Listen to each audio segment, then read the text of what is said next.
கர்த்தருடைய வார்த்தை என்னவென்றால், தேவ ஜனங்கள் மேல் வரும் சாபங்களை எவ்விதம் ஏற்படுகிறது என்று பார்க்கிறோம். அதாவது உலக மக்கள் செய்கிற பாவங்களுக்கு சாபங்கள் கண்டிப்பாக இருக்கும், தேவ கோபங்களும் இருக்கும். ஆனால் கர்த்தருடைய பிள்ளைகள், தேவனால் முன்குறிக்கப்பட்ட பிள்ளைகள், தேவனால் தெரிந்து கொள்ளப்பட்ட பிள்ளைகளோட வாழ்க்கையில் சாபம் வருதுன்னா, தேவனுடைய கோபத்தின் நிமித்தமாக சாபம் வருதுன்னா அது யாராலும் ஏற்றுக்கொள்ள முடியாது. ஹல்லேலூயா. அப்போ சாபம் என்பது எப்படிப்பட்டு வருகிறது, எந்த விதத்தில் வருகிறது, ஏன் வருகிறது என்பதை குறித்து தான் நம்ம தியானிக்க போகிறோம். வசனத்தின் ஆதாரத்தோடு நம்ம தியானிக்க போகிறோம். எனவே இன்றைய நாட்களில் கர்த்தரால் தெரிந்து கொள்ளப்பட்டு அழைக்கப்பட்ட விசுவாசிகள் மாத்திரமல்ல, ஊழியக்காரர்களும் கூட இதில் சம்பந்தப்பட்டவர்களும் கூட இருப்பார்கள். எனவே ஆண்டுடைய சமயத்தில் கர்த்தரை நம்ம அழைத்திருக்கிற நோக்கமே நம்ம என்ன செய்யறோம்னா, சாப வாழ்க்கையிலிருந்து ஒரு முழுமையான ஒரு ஆசீர்வதிக்கப்பட வேண்டிய ஒரு வாழ்க்கையில் வாழும்படியாகத்தான் கர்த்தர் ஒவ்வொருவரையும் தெரிந்தெடுத்து அவருடைய சபைக்கு நேராக கொண்டு வருகிறார். எத்தனை பேர் ஆமென் சொல்ல முடியும்? உலக பிரகாரமாக நான் என் குடும்பம் வாழ்கிறது என்றால், உலக சிநேகத்தோடு நான் வாழ்கிறேன்னா, பிசாசு காண்பிக்கிற அவனுடைய இச்சையின் நிமித்தமாக நான் வாழ்கிறேன் என்றால், என்னையும் என் குடும்பத்தையும் சாபம் என்ன செய்யும், பிடித்து கொண்டே இருக்கும். ஆனால் அந்த உலக சிநேகத்திலிருந்து, பிசாசு பிடியிலிருந்து, ஒரு சிறையிலிருந்து விடுதலை கொடுத்து, தேவன் ஒரு திருச்சபைக்கு நேராக ரட்சிக்கப்பட்டு ஞானஸ்தானம் பெற்று அபிஷேகம் பெற்று சகலவிதமான வல்லமைகளும் அதிகாரங்களை பெற்ற ஒரு தேவ பிள்ளை, தேவனால் அபிஷேகம் பெற்று சாட்சியாக இருக்கிற ஒரு பிள்ளை, அந்த குடும்பம் தேவன் கொடுக்கிற வசனத்தை விட்டு விலகி போகும்போது அவனை சாத்தான் பிடிப்பது மட்டுமில்லாமல் தேவனுடைய கோபத்திலும் சாபத்திலும் அவர்கள் தள்ளப்படுகிறார். அதற்கு காரணம் சாத்தான் கிடையாது, தேவனாக கிறிஸ்து கிடையாது, அந்த ஜனங்கள் தான். இன்க்ளூடிங் என்னையும் சேர்த்து தான் சொல்கிறேன். இவ்வளோ பேசுகிறேன்னா, இவ்வளோ பேசிட்டு நான் ஏதாவது தவறு செய்கிறேன், ஏதாவது ஆண்டவரை விட்டு விலகிறேன், வசனத்துக்கு மாறா நான் நடக்கிறேன், போதிக்கிறேன்னா, ஆண்டவருடைய கோபம் என்னையும் என் குடும்பத்தையும் பற்றி பிடிக்கும். அல்லேலூயா. கர்த்தருடைய நாமத்துக்கு நான் நன்றி செலுத்துகிறேன். நான் இயேசுவை முழுமையாக ஏற்றுக்கொண்டேன், ரட்சிக்கப்பட்டேன் என்று சொல்லியும் சில விசுவாசிகள் பாவத்திலும் சாபத்திலும் பிசாசின் கட்டுகளிலும் வாழ்ந்து கொண்டிருக்கிறதை நம்ம இந்த நாட்களிலே பார்த்து கொண்டிருக்கிறோம்.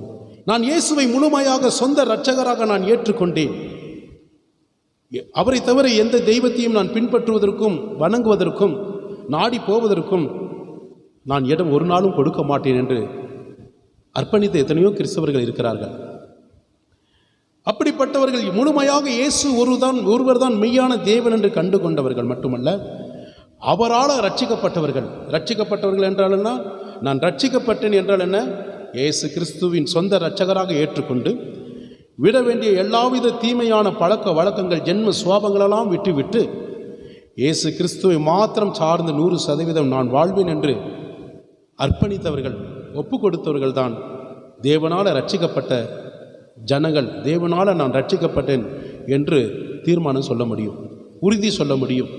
அது மாத்திரமல்ல, இன்றைக்கு நான் மரித்தாலும் கர்த்தருடைய ராஜ்யத்துக்குள் நான் பிரவேசிப்பேன், இன்றைக்கு கர்த்தருடைய வருகை என்னை அழைத்துச் செல்வதாக இருப்பதனால் 100% கர்த்தருடைய ராஜ்யத்தில் என்னை கொண்டு போவதற்கு நான் சாட்சியாக இருப்பேன் என்று சொல்வதற்கு அந்த ரட்சிப்பு ரொம்ப முக்கியம். ரட்சிப்பின் வஸ்திரம், எத்தனை வஸ்திரத்தை நம்ம போடலாம், நல்லதுதான். சரீரத்தை மறைப்பதற்காக எவ்வளோ வஸ்திரங்களை நாம், ஆடைகளை நம்ம உடுத்திக் கொள்ளலாம், நல்லது தான். ஆனால் தேவன் கொடுக்கிற ரட்சிப்பின் வஸ்திரம் நமக்கு ரொம்ப முக்கியம்.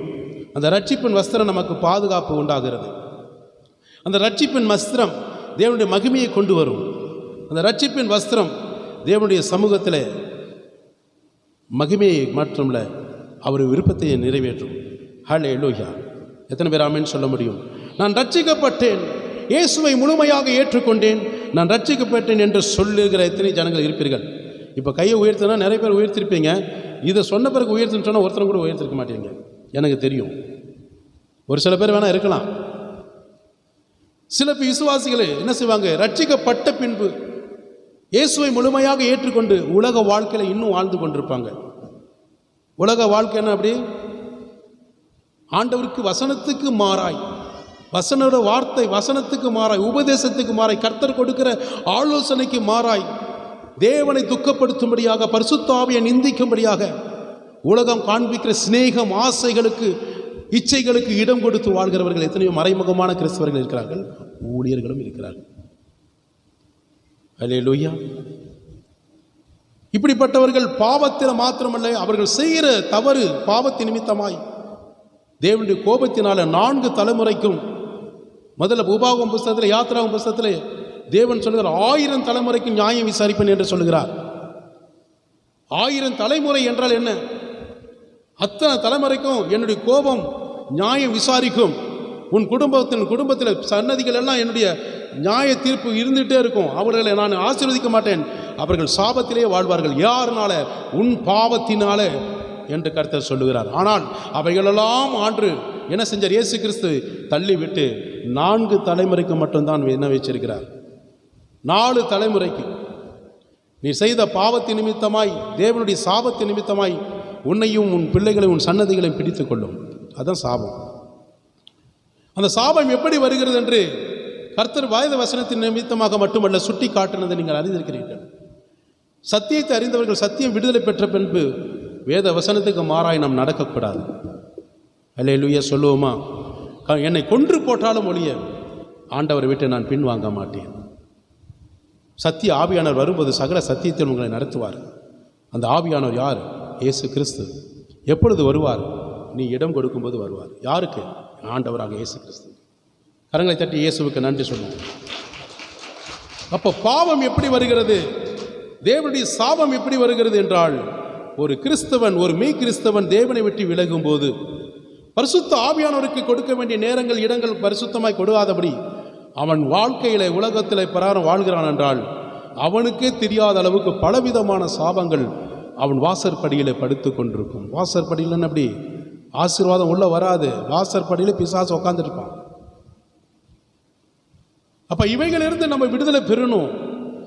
அதனால தான் கர்த்தர் உங்களை அழைத்து கொண்டு இந்த இடத்துல வந்திருக்கிறார். அதற்காக நன்றி சொல்லுவோமா? ஆமீன். ஹல்லேலூயா. இப்படிப்பட்ட சாபங்கள் வருவதற்கு காரணம் என்ன என்று ஒரு சில வசனத்தின் ஆதாரத்தோடு நம்ம பார்க்க போகிறோம். அந்த நாட்களில் இஸ்ரவேல் மேலே வந்திருக்கிற சாபங்கள் நம்ம பார்க்குறோம். இஸ்ரவேல் யாரு? தேவனாலே தெரிந்து கொள்ளப்பட்ட யூத ஜனங்கள். எப்பொழுது? சுமார் 6000 ஆண்டுகளுக்கு முன்பாக. ஆதாம் காலத்திலேருந்து நம்ம சொல்லலாம், மோசே காலத்திலேருந்து சொல்லலாம், ஆபிரகாம் காலத்திலேருந்து சொல்லலாம். இப்படியாக படிப்படியாக நம்ம சொல்லிக்கொண்டே இருக்கலாம். அந்த நாட்களில் வாழ்ந்திருக்கிற தேவ ஜனங்கள் மேலே தேவனுடைய ஆசீர்வாதம் என்னாகுது? தடைப்பட்டு தேவனுடைய சாபம், கோபத்தினால சாபம் பெற்றவர்கள் எத்தனையோ பேரை நம்ம பார்க்க முடியுது வேத வசனத்தின் நிமித்தமாக. அப்போ அவங்களுக்கு தான் சாபமா? எனக்கு இல்லையா? நம்ம நல்லதாக இருக்கிறோம் நம்ம நினைக்கிறோம். ஆண்டவர் கொடுக்குற சட்டம் எல்லாத்துக்கும் தான். எப்படி பூலோக சட்டம் எல்லாத்துக்கும் ஒரே மாதிரி இருக்கிறது போல பரலோக சட்டம் எல்லாத்துக்கும் ஒன்று தான். அல்லேலூயா. ஆண்டவர் கொடுத்திருக்கிற சட்டம், கற்பனைகள் தலைமுறை தோறும் பின்பற்ற வேண்டும் என்று கர்த்தர் சொல்லுகிறாரே தவிர, பழைய ஏற்பாடு வரைக்கும் நீங்கள் பின்பற்றுங்க, புதிய ஏற்பாட்டுக்கு தேவையில்லை. பழைய ஏற்பாட்டை காட்டிலும் புதிய ஏற்பாட்டில் தான் தேவனுடைய சட்டம் மிக பயங்கரமான சட்டமாக இருக்கிறது. பழைய ஏற்பாட்டில் பார்த்தீங்கன்னா ஒரு ஸ்திரீயை விவாகம் பண்ணுறான், எத்தனை பேரை வச்சுக்கிறான், மன்னிக்கப்படுகிறது. அவன் புறாவோ கோழியோ ஏதோ ஒன்று ஆட மாட பலியிட்டான், அவனுக்கு வேலை முடிஞ்சுது. இப்போ அப்படி கிடையாது. இயேசு கிறிஸ்துவ பலியாயிட்டார் டோட்டலாக. இப்போ ஒரு பெண்ணை இச்சையோடு நீ பார்ப்பாயானா அவளோட விபச்சாரம் போய் செஞ்சிட்டாட ஆடுன்றாரு. ஆணாக இருந்தாலும் பெண்ணாக இருந்தாலும் யாராக இருந்தாலும், ஒரு ஸ்திரீ ஆகுது, ஒரு பெண் ஆகுது, ஒரு ஆணாகுது, ஒரு அப்பா அம்மாவோட அனுமதி இல்லாமல் ஒரு பெண்ணு ஆன நீ தவறான நோக்கத்தோடு நீ இச்சையோடு இருதயத்தில் நினைத்தால் நீ அவளோடு விபச்சாரம் செய்தாயிற்று. விபச்சாரக்காரன் பரலோகம் போக முடியாது. தேவனுடைய ஆசீர்வாதம் தன் குடும்பத்துக்கு கொண்டு வர முடியாது. தேவனுடைய சாபத்தில் படுத்திருப்பான். சாபம் நான் சொல்லலை, நீங்கள் என்னை பார்த்துட்டீங்கன்னா ஏதோ நான் இவர் சபிக்கிற பாஸ்டர் நினைக்காதீங்க. பேசுறது உங்களுக்கு இல்லை, எனக்கு பேசுகிறார் அப்படின்னு வச்சுக்கிங்களேன். என் கதையை கூட உங்களுக்கு சொல்கிற மாதிரி கூட வச்சிங்களேன். அப்படின்னா சந்தோஷமாக கேட்பீங்க இல்லையா? அவரால் அழைக்கப்பட்ட தேவ ஜனம் யாராக இருந்தாலும் சரி, அவர் வசனத்துக்கு மாறாக நடக்கிற யாராக இருந்தாலும் சரி, உலகத்தில் எவ்வளோ பெரிய பிரசித்தி பெற்ற போதகராக இருந்தாலும் சரி, சாபம் படுத்திருக்கும். அவன் சன்னதிகளை பிடிக்கும். அவன் சன்னதிகளோட சன்னதி உலக மனுஷன் சொல்கிறான் இவன் செய்த பாவம். இன்றைக்கு அந்த பிள்ளைக்கு கஷ்டப்படுது, அந்த பிள்ளைகள் இப்படி வேதனைப்படுது, அந்த குடும்பம் ஒன்றுமில்லாமல் போகிறது. உலக மக்கள் புறஜாதிகளே சொல்லும்போது ஆண்டவருடைய வார்த்தை பொய்யா போகுமா? ஆண்டவர் சொல்கிறது தான் அவங்க உள்ளத்துலேருந்து பேச வைப்பார் நம்மக்கிட்ட. அல்லேலூயா. முதலில் தேவனுடைய கோபத்தால் வரக்கூடிய சாபத்தை நம்ம பார்க்குறோம். உபாகம் 28 எப்படி வருகிறது என்று பாருங்கள். 28 அங்கே வாசிப்போமானால் அங்கே 15வது வசனத்தையும் இருந்து 21 வரைக்கும் வாசிக்கிறோம். என்று நான் உனக்கு விதிக்கிற உன் தேவனாகிய கர்த்தருடைய எல்லா கற்பனைகளின்படியும் கட்டளைகளின்படியும் நடக்க கவனமாய் இருக்கிறதற்கு அவர் சத்தத்திற்கு செவிகொடாதே போவாயாகில் இப்பொழுது சொல்லப்படும் சாபங்கள் எல்லாம் உன்மேல் வந்து உனக்கு பலிக்கும். ஒவ்வொன்றுக்கு நான் அர்த்தம் சொல்லிட்டு வரேன், அப்படியே படிங்க. நீ பட்டணத்திலும் சபிக்கப்பட்டிருப்பாய், வெளியிலும் சபிக்கப்பட்டிருப்பாய். உன் கூடையும் மாப்பிசைகிற உன் தொட்டியும் சபிக்கப்பட்டிருக்கும்.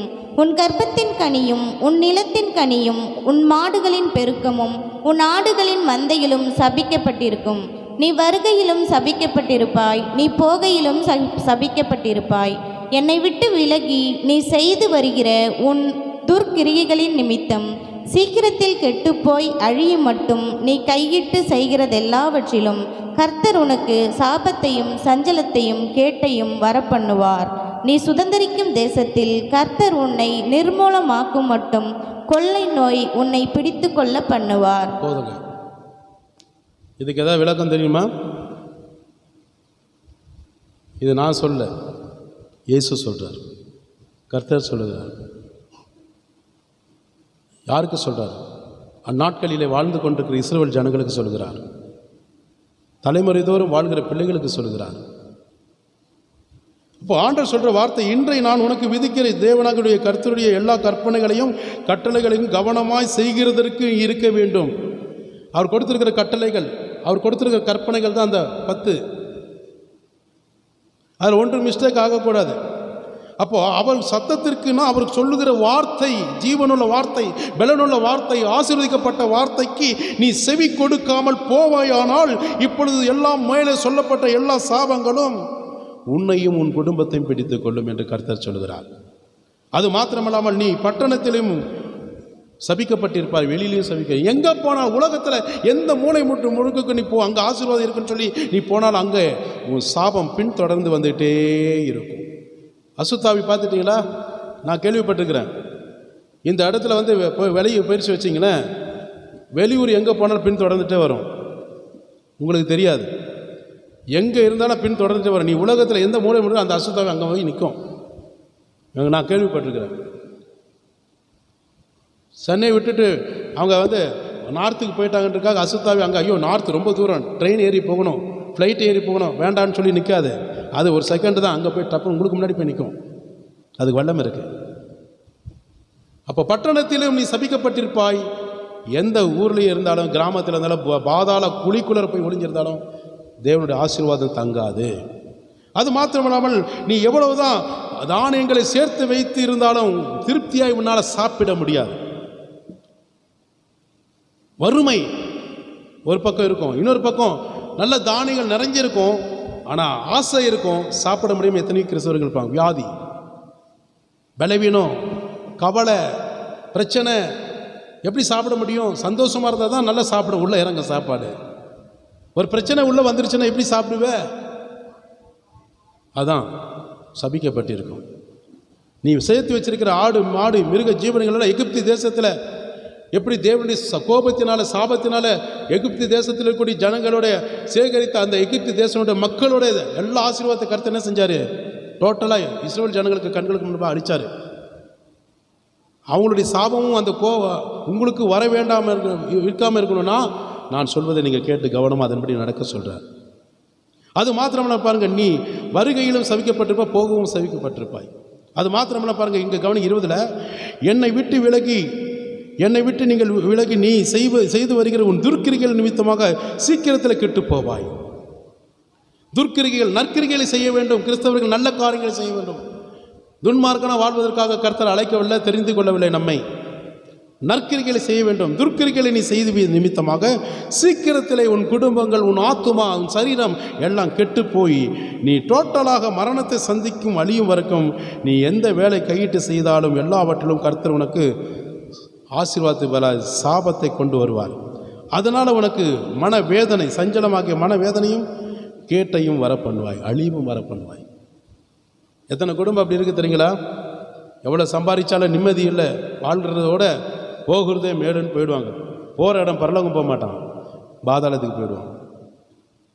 நிறைய குடும்பம் நம்ம பார்க்குறோம். அது மாத்திரம் நம்ம பாருங்கள், நீ சுதந்திரிக்கும் தேசத்தில் கர்த்தர் உன்னை நிர்மலமாகும் வரைக்கும் உனக்கு வியாதியை வர பண்ணுவேன். யாத்திரை 15:26 அதான் சொல்லியிருக்கிறாரு. நீ எந்த ஊரில் எங்கே போய் நீ ஆசைப்பட்டு அங்கே போய் குடி போகலாம், அங்கே போய் நல்லா வாழலாம் அப்படின்னு போனாலும் அங்கே உன்னுடைய பலவீனம், சரீர பலவீனத்தினால, வியாதியினாலே அங்கே என்ன ஜனங்கள் சீர்கட்டு போவார்கள் என்று கர்த்தர் அவர்களுக்கு சொன்னார். அந்நாட்களில் கவனித்து பார்த்தீங்களா?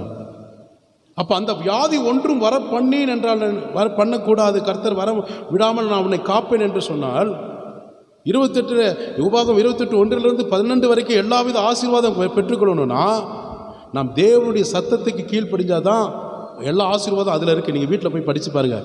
உபாகம் 28:1-12 வரைக்கும் வாசித்தீங்கன்னா இங்கே சொல்லப்படுகிற எல்லா ஆசீர்வாதம் சாபமும் அங்கே ஆசீர்வாதமாக இருக்கும். அல்லேலூயா. இன்றைக்கு எத்தனையோ ஜனங்கள் ஏன் வறுமை, ஏன் கஷ்டம், ஏன் புலம்பல்? இன்றைக்கி நிறைய பேர் போதகர்கிட்டையும் ஆண்டவர்கிட்டையும் போய் புலம்புறதுக்கு காரணம் இதுதான். ஏன் புலம்புறாங்க, ஏன் வேதனைப்படுறாங்க?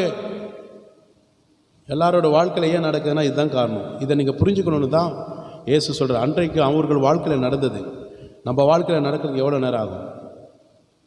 அல்லேலூயா. அப்போ ஆண்டுடைய சமூகத்தில் கவனிங்க. முதலில் தேவ கோபம் எப்படி இருக்குது? சாபமாக மாறும். அது மாத்திரம் தேவனுடைய கற்பனைகளுக்கு கீழ்ப்படுகிறவர்களுக்கு சாபம், கீழ்ப்படியாதவர்களுக்கு சாபம் உண்டாகும்னு சொல்லப்படுகிறது. அங்கே உபாகம் 11ஆம் அதிகாரத்தில் 27-28 வாசிங்க. உபாகம் 11. இன்று நான் உங்களுக்கு கற்பிக்கிற உங்கள் தேவனாகிய கர்த்தரின் கற்பனைகளுக்கு கீழ்ப்படிந்தீர்களானால் ஆசீர்வாதமும். போதுங்கம்மா.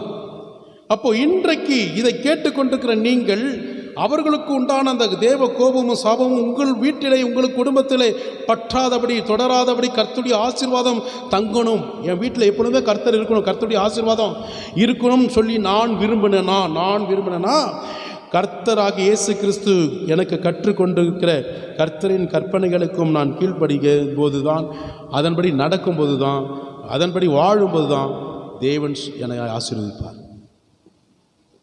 எல்லா வீட்டில் பாருங்கள், எங்கள் தேவனாக கர்த்தர் கற்பனைகளுக்கு கீழ்ப்படியாமல் இன்று நான் உங்களுக்கு விதிக்கிற வழியை விட்டு விலகி நீங்கள் அறியாத தேவர்களுக்கு பின்பற்றுவீர்களானால் சாபம் வரும். ஆண்டுடைய வார்த்தைகளுக்கு, கற்பனைகளுக்கு நீங்கள் கீழ்ப்படியாமல், அவர் வார்த்தையை செவிசாய்க்காமல் நீங்கள் மற்ற மனிதர்களால் கைவேலையாய் நியமிக்கப்பட்ட அந்த பொம்மைகளின் இடத்தில் நீங்கள் போவீர்களானால் தேவனுடைய கோபத்துக்கும் சாபத்துக்கும் ஆளாவீர்கள் என்று கர்த்தர் சொல்லுகிறார். நான் சொல்லலை, ஆண்டவர் தான் சொல்கிறார். அல்லேலூயா. கர்த்தருடைய நாமத்துக்கு மகிமை உண்டாகட்டும். அது மாத்திரம் தேவனாகிய கர்த்தர் எந்த ஒரு மனிதனுக்கும் ஆசீர்வாதத்தையும் சாபத்தையும் வைத்திருக்கிறார். அது எது நம்ம விருப்பப்பட்டு சுதந்திரிக்கிறோமோ அதை நம்ம பெற்றுக்கொள்ளலாம். ஆசீர்வாதமும் இருக்குது, சாபமும் இருக்குது. அதை நம்ம பெற்றுக்கொள்கிற விதத்தில் தான் இருக்கிறது. அல்லேலூயா. உபாகம் 11:26 பாருங்கள். இதோ இன்று நான் உங்களுக்கு முன்பாக ஆசீர்வாதத்தையும் சாபத்தை வைத்திருக்கிறேன்றாரு. பார்த்தீங்களா? அது வாசிமா. உபாகம் இதோ நான் உங்களுக்கு கற்பிக்கிறேன். இதோ இன்று நான் உங்களுக்கு முன்பாக ஆசீர்வாதத்தையும் சாபத்தையும் வைக்கிறேன். பார்த்தீங்களா? ஆசீர்வாதம் உங்களுடைய கண்களுக்கு முன்பாக. ஆசீர்வாதமும் இருக்குது, சாபமும் இருக்குது. உங்களுக்கு எது விருப்பமோ அதை எடுத்துக்கொள்ளலாம். 2 வேணும்ல 2 எடுத்துக்கொள்ளலாம். அல்லேலூயா. எது உங்களுக்கு விருப்பமோ அதை நீங்களே செலக்ட் பண்ணிக்கலாம், நோ ப்ராப்ளம். ஆனால் அதுக்கு பிராய்ச்சித்தை நீங்கள் தான் தேடிக்கணும். போதகர் ஒன்றும் சொல்ல முடியாது, ஆண்டவராக இயேசுவும் உங்களுக்கு ஒன்றும் அதிலிருந்து விலக்கி பாதுகாக்க முடியாது. அல்லேலூயா. அப்போ எனவே உபாகம் 28:14 வாசிங்க. இன்னொரு இடத்துல சொல்லப்படுகிறது. இன்று நான் உனக்கு விதிக்கிற உன் தேவனாகிய கர்த்தரின் கட்டளைகளை கைக்கொள்ளவும் அவைகளின்படி நடக்கவும் அவைகளுக்கு செவி கொடுத்து வந்தால் கர்த்தர் உன்னை வாளாக்காமல் தலையாக்குவார், கீழாகாமல் மேலாவாய். கரங்களை தட்டி ஆண்டவருக்கு நன்றி சொல்லுவோமே. இன்று நான் உனக்கு விதிக்கிற உன் தேவனாக கட்டளைகளுக்கு கைக்கொள்ளவும் அவைகளின்படி நடக்கவும் அவைகளின்படி செவி கொடுத்து வந்தால் கர்த்தர் உன்னை வாளாக்காமல் தலையாக்குவார், நீ கீழாகாமல் மேலாகுவார். ஆண்டுடைய சத்தத்துக்கு செவி சாய்த்து அதன்படி நீ நடக்கணும். அப்படின்னா என்ன நடக்கணும்னா என்னது? கூடுமான வரைக்கும் கர்த்தருடைய ஆராதனையில் முழுமையாக பங்கு பெறணும். ஆண்டவர் சொன்ன வார்த்தையின்படி நடக்கணும், வாழணும், அதன்படி ஒப்பு கொடுக்கணும். இயேசு நமக்காக தன் ஜீவனையே கொடுக்கும்போது நம்ம நேரத்தை கொடுக்கும்போது என்ன இருக்கு? இயேசு ஒரு பெற்ற தகப்பன் தன்னுடைய பிள்ளைக்காக, உங்களுக்காக, எனக்காக அத்தனை பாடுகளும் அத்தனை வேதனைகளும் நிந்தைகளும் அவமானங்களும் தன் ஜீவன் என்று பாராமல் ஒப்பு கொடுக்கும் போது உங்களுடைய நேரத்தை, என்னுடைய நேரத்தை கர்த்தருக்கென்று, அவர் விருப்பத்துக்கென்று 1 மணி நேரம் 2 மணி நேரம் சபையில் ஆராதனை கொடுப்பதற்கு நமக்கு என்ன வேதனையா? குடும்பத்துக்காக மணி நேரம் கொடுக்குறீங்க, இரவும் பகல் என்று பாராமல் அநேக மாதங்களாக வருடங்களாக போய் வெளி தேசங்கள் எல்லாம் உழைக்கிறீங்க. அந்த குடும்பம் சாபத்தில் படுத்துக்கிறது உங்களுக்கு தெரியல. நீங்க ஆசீர்வாதத்தை சேர்த்து வைக்கல என்று கர்த்தர் சொல்லுகிறார். அன்றைய நாட்டில் ஆசீர்வாதத்தை தேடி தரல, பிள்ளைகளுக்கு சாபத்தை தேடி தந்தாங்க. அல்லேலூயா. ஆண்டவர் சொல்ல, உன்னை வாழாக்காமல் தலையாக்குவேன். எந்த ஜனங்கள் உன்னை வெட்கப்படுத்தினார்களோ, வேதனைப்படுத்தினார்களோ, யார்கள் முன்னாடி நீங்கள் கவலைப்பட்டு கண்ணீர் வடித்தீர்களோ, அவர்கள் கால்கள், உங்கள் கால்களுக்கு முன்பாக அவர்களை விழ செய்வேன் என்று கர்த்தர் சொல்கிறார். பூமியில் உள்ள சகல ஜாதிகள் மத்தியில் நான் உன்னை மேன்மையாக வைப்பேன் என்று கர்த்தர் சொல்கிறார். சகல ஜாதிகள் மத்தியில் மேன்மை என்னது? ஆசீர்வாதம் சாப்பாட்டில் மட்டும் இல்லை, வருமானத்தில் மட்டும் இல்லை, எல்லா வித ஆசீர்வாதம், சமாதானம், சந்தோஷம். ஒரு குடும்பத்துக்கு என்ன எதிர்பார்க்கிறீர்களோ, என்ன எதிர்பார்க்க அத்தனையும் கர்த்தர் கொடுப்பார். அதான் ஆசீர்வாதம்.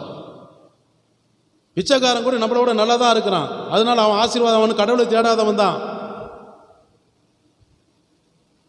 அவனை ஆசீர்வதிக்கலன்னு நினைக்காதீங்க. ஆசீர்வாதம் என்பது என்ன தெரியுமா? நோய் நொடி இல்லாமல், வியாதிகள் இல்லாமல், கொள்ளை நோய்கள் இல்லாமல், மரண பயம் இல்லாமல், எந்தவித குடும்பத்தில் பிரச்சனைகள், குழப்பங்கள், சண்டைகள், வேதனைகள் இல்லாமல், கவலைகள் இல்லாமல் ஒரு மனுஷன் சந்தோஷமாய் தன் குடும்பத்தை ஆனந்த களிப்போடு கர்த்தருக்கு முன்பாக நிற்கிறான் பத்தியா, அதுதான் ஆசீர்வாதம். கரங்களை தட்டி நன்றி சொல்லு. அந்த ஆசீர்வாதம் பெறணும்னா இங்க சொல்லப்படுகிற கர்த்தருடைய வார்த்தைக்கு எந்த குடும்பம் உண்மையாய் செவி சாய்க்கிறார்களோ அந்த குடும்பத்தை மட்டும்தான் கர்த்தர் நேசிப்பார். நம்ம நினைச்சிட்டு ஆராதிச்சுட்டு எல்லாம் பண்ணிட்டோம், போயிட்டோம், முடிஞ்சுது, அடுத்த வாரம் பூரா ஜம்முன்னு நம்ம இருக்கலாம், கர்த்தர் நடத்து வர மாட்டோம் தயவு செய்து நினைக்காதீங்க. கொடுத்த வசனம் உலகத்தினுக்கு இல்லை, புறஜாதிகளுக்கு இல்லை, துன்மார்க்கனுக்கு அல்ல, சத்துருக்கள் அல்ல, உங்களுக்கும் எனக்கும் கர்த்தர் விசேஷித்த பரலோக வார்த்தை கொடுக்கிறார். எதற்காக? நீங்களும் நானும் தேவனுடைய பிள்ளைகளாய் மாறும்படியாக. அல்லேலூயா. ஆண்டவருடைய நாமத்துக்கு மகிமை உண்டாகட்டும். நம்முடைய தேவனாக கர்த்தருடைய சமூகத்தில் நம்முடைய கிரிகையினால் வரக்கூடிய சாபம். சில பேர் என்னது நல்லா பேசுவாங்க, நல்லா இப்போ என்னை மாதிரி நல்லா வைராக்கியமாக பேசுகிற மாதிரி இருக்கும், ஆனால் வெளியில் போனால் தான் வண்டவாளம் தண்டவாளம் எல்லாம் தெரியும். என்னை பற்றி நான் சொல்லலை, அப்படி பேசுகிறவங்களை பற்றி சொல்கிறேன். நீங்கள் என்னை வண்டவாளம் தண்டவாளம் தெரிஞ்சுக்கிட்டாலும் எனக்கு ஒன்றும் பிரச்சனை இல்லை. என்னை சாட்சி எடுக்கிறவர் இயேசு மட்டும் இருந்தால் போதும். மனைவி பிள்ளைகள் கூட தேவையில்லை, சபையும் தேவையில்லை. ஏற்கனவே உங்களுக்கு சொல்லிக்கிறேன், புரியுதுங்களா? ஒரு ஊழியக்காரனோட சாட்சி இயேசு மட்டும்தான் சொல்லணும். உண்மையுள்ள ஊழியக்காரனை வா என் ராஜ்யத்தில் பிரவேசி. மக்கள் காரி துப்ப தான் செய்வான், அடிக்க தான் செய்வான், குத்த தான் செய்வான், மிதிக்க தான் செய்வான், சட்டையை பிடிச்சி உதைக்க தான் செய்வான். ஊழியக்காரர்கள் எல்லாம் பாடுபட்டு தான் ஆகணும். இயேசு கிறிஸ்துவை மட்டும் சும்மா விட்டாங்களா? அப்படின்றப்ப அவருடைய பிள்ளைங்க எங்களுக்கு கொஞ்சனாச்சும் அந்த அனுபவம் வேணும் இல்லையா? அவருடைய பாடுகளை நான் கொஞ்சனாச்சும் ஏற்றுக்கொள்ளணும் இல்லையா? அதுக்காக உலகத்தின் பிரகாரமாக பாவம் செஞ்சுட்டு உதைக்க வாங்கக்கூடாது. இயேசு கிறிஸ்துவுக்காக உண்மையான ஊழியக்காரனாக இருந்து உதவ வாங்கணும். அல்லேலூயா. ஆண்டவருடைய நாமத்துக்கு நான் மகிமை செலுத்துகிறேன். நம்முடைய கிரிகையினால நீதிமொழிகள் 26:2 எடுத்தவங்க வாசிங்க. நீதிமொழிகள் 26:2. அடைக்கலான் குருவி அலைந்து போவது போலும், தகவிலான் குருவி பறந்து போவது போலும், காரணமில்லாமல் இட்ட சாபம் தங்காது. ஆமீன்.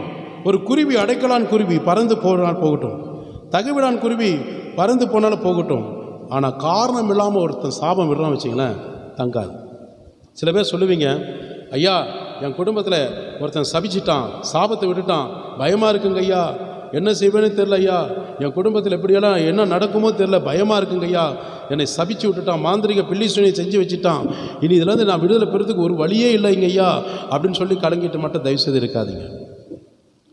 காரணம் இல்லாமல் நம்மிடத்தில் எந்தவித குற்றம் இல்லாதபடி நாம் இருக்கும்போது எந்த ஒரு சமுதாயம் மேலே, தேசமே, உலகமே நம்ம மேலே சாபத்தையும் வரிசைக்க பண்ணினா நம்ம மேலே படிக்காது. அல்லேலூயா.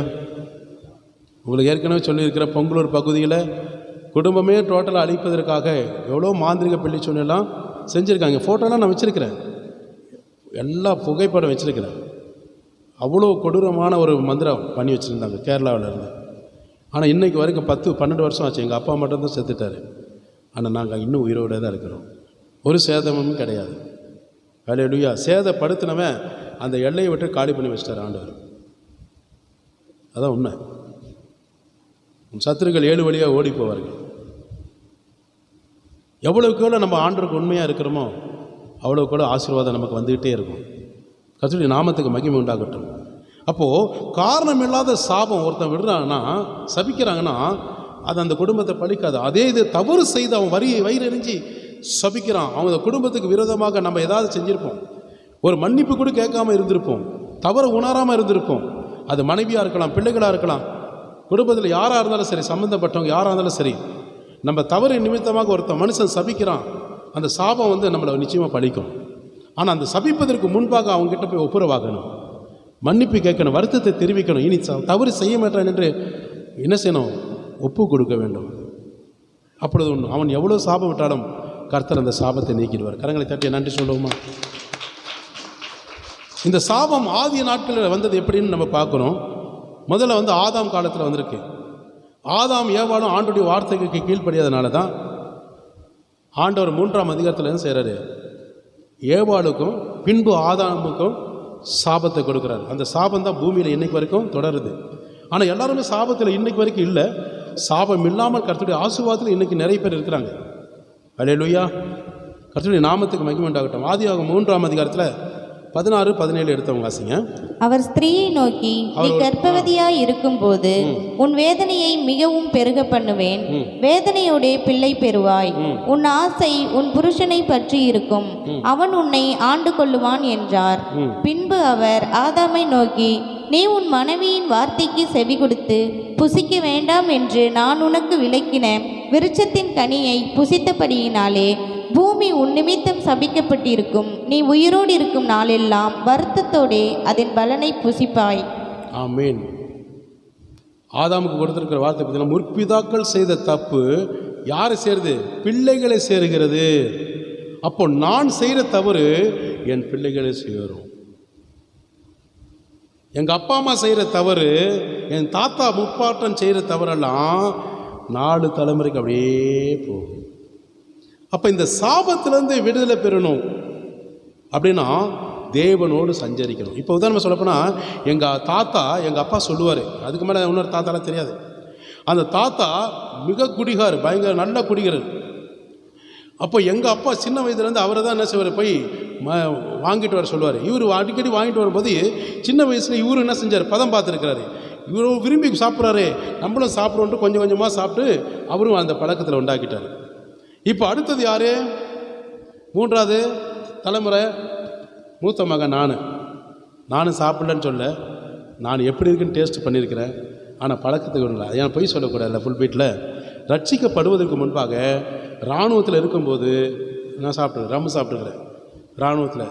இதே திருப்பூரில் என்ன செஞ்சுக்கிறேன், கராத்தே மாஸ்டர் இருக்கும்போது எனக்கு ரொம்ப 20 கிலோமீட்டர் போயிட்டு ரொம்ப காலெல்லாம் வீங்கிருச்சு. அடுத்த நாள் ஃபைட் பண்ணணும், கிட்டத்தட்ட கிரேட் இருக்குது, எல்லாம் கிட்டத்தட்ட ஒரு 8-9 ரவுண்டு ஃபைட் பண்ணி ஆகணும். ஜெயிச்சா தான் ப்ரௌன் பெல்ட் கொடுப்பாங்க.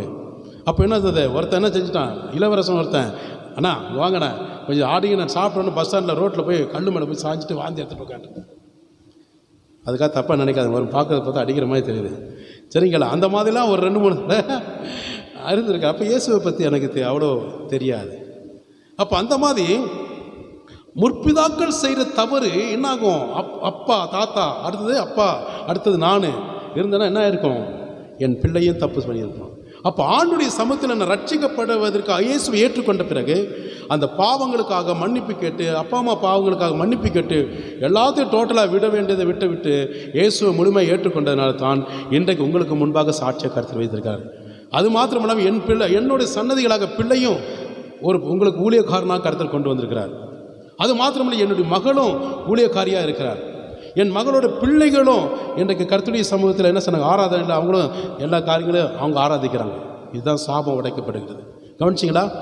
வேறு எங்கே போக தேவையில்லை, ஆதாம் காலத்துக்கு போக தேவை. இப்போ இருக்கிற காலத்திலே பாருங்கள், ஏசு கிறிஸ்துவிட்ட முழுமையாக ஒப்பு கொடுத்து மனம் திருந்தி அந்த சாப கட்டுகளிலிருந்து விடுதலை கொடுங்க ஆண்டவரே, உமக்கு பிரியமான நான் இருப்பேன்னு சொல்லி ஒப்பு கொடுக்கும்போது உங்கள் குடும்பத்தில் இருக்கிற ஒவ்வொரு சாபங்கள் கர்த்தர் நீக்கி மிகுந்த சந்தோஷத்தின் ஆசீர்வாதத்தின் பாதையில் கர்த்தர் நடத்துவார். கரங்களை தட்டி நன்றி சொல்லுவோமா?